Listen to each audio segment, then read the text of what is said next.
Bismillahirrahmanirrahim. Bir wagtda bir mulhid diye kafirin biri Hazreti İmam Azam'dan sual edipdir. 3 tane sual. Ey İmam Azam, sen ehli sünnetin ulukan alimlerinden, dünyak adın çıkan alim. Men 3 tane sualım var senden ettir. Onda deslaqısı Keyfe a'budullahellezî la arahu. Hudaý Taalany men göremek näzir şoň buyrugy bilen ýaşa, näzir ibadet edýänipdir. Hudaý Taala görünen akdipdir. Hi görünmeýän zadyň da buyrugy bilen bolup boljakmy? Görünen akýar dipdir. Näzir men şo Hudaýa ibadet edýänipdir. Bir, şu sualyma jogap ber dipdir. İkilenjisi, Hudaý Taala hemme zady awal ýazyp goýupdyr. Ýazyp goýan bolsa men ýaty berjek dipdir. Men amel edemden näme, amel etmemden näme? Hemmesi awal ýazyp bolsa men keyfini ýaty berjek, maňa näme jogabym bar dipdir. Üçlenjisi, Hudaý Taala jyllary Kıyametde cehenneme saljak günahkar bolsa diýýär diýär insanlaryň gapdalyna. Jyny Hudaý Taala otdan yaratdy. Näzire bolýar? Otdan yaradan mahlugyň ýene ot bilen azap berjek bolýar. Peýdasy boljakmyň diýipdir. Azap berdiňi boljakmy diýenne Hazreti İmam Azam rahimahullah Allah Taala razy bolsun bir jogap bilen 3 tane sualyna jogap beripdir. Gapdalyna bir kerpijiň tikesi barmyşdy. Kerpijiň tikesi bilen şoň maňraýyna bolup maňraýyny garagany ýupdyr Hazreti İmam Azam radıyallahu ta'ala. Alim adam da bular. Aham yankı zangar men Hazreti İmam Azam'a dofulsam şagirdler men tike eder men canım alar diýip gidip gazyk şikayet edipdir. Hey ora düşünmeli görüň ha. Gazyk şikayet edenne Hazreti İmam Azam'a edipdir radıyallahu ta'ala.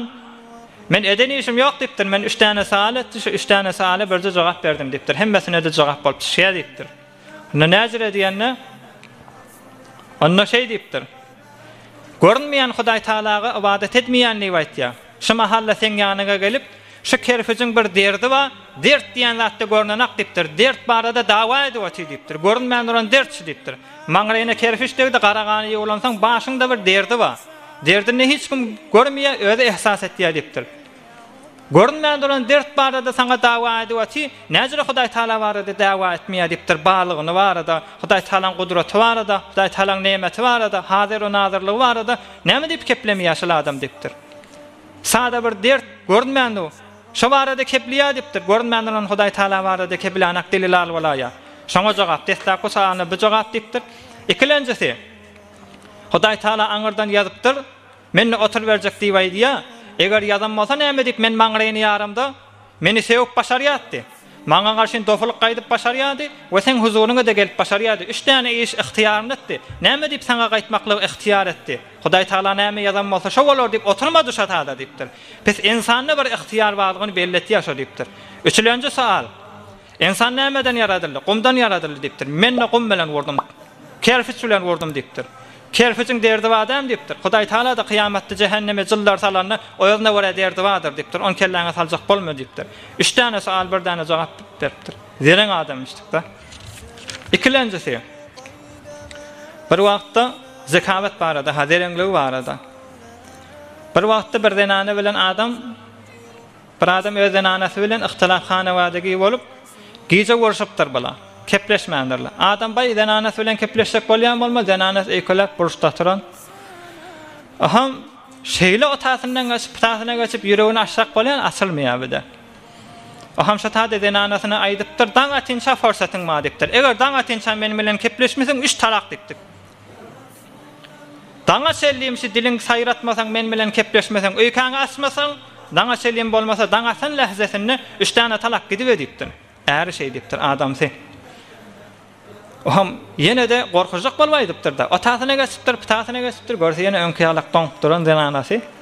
Oham näme etjegini bilmän denanasy elinden gidenim hadyp Hazreti İmam Azam ýany ýortyk gelipdir. Ya İmam Azam, men şeýtdim diýipdir. Denanam bilen görüşdüm. Daňa selimde wagtym bar, daňda atyp bar ýani bir näçe sagatdan daň atjak diýipdir. Elaş näme diýipdir. Hazreti İmam Azam aýdypdyr, radıyallahu taala alajy berleň diýipdir. Azan çeýet diýipdir. Daň atmadan 1 saat öňçe azan çeksin diýipdir. O ham şotada azan çeken eşdende sen kefingde gözler, ha daň atyp dur diýip bir dil saýrar, şotada kepler diýipdir. O ham sen bilen kepleşdik bolar, 3 talakdan da azat bolar diýipdir.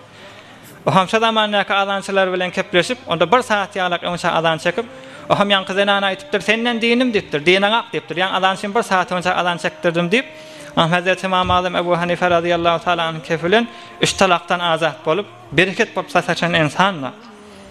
Yine bir yerde Hazreti İmam Azam Ebu Hanife radıyallahu teala anh'ın vaatında bir neferin keteğini başatıptırlar, tavuğuna uğurlattırlar. Kollan kisayet alıp alıp gidiptirler bir gecede.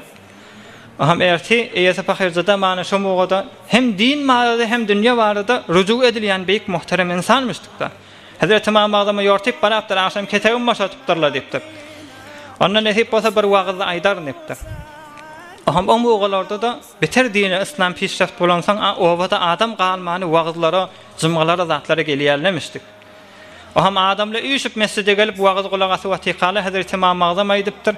Näme deyip sizin aranızda birentek adamlar var başka birinin keteğine el uzadıp, başka birinin malını el uzadıp keteğin başadaya, hi kıyamata da inanmayam deyiptir. Beterken tavukzat oğurlansan, şoň defesinde tavuğun tenne da gornacak bolýar diýeni ýan howr eýem kellesinde termam gadyp şeýle elin defesini elleger. Aham aýdypdyr da oğurlaňyz hanaty, eýe bolan tavuğuňyza diýip, ýene de dünýäsi barada beter mehraban bolan we akylly bolan beýik insan. برای مشاهده ویدیوهای بیشتر به کانال یوتیوب سخنرانی های علمای ترکمن سر بزنید، مشترک بشید و منتشر کنید، اجر ببرید.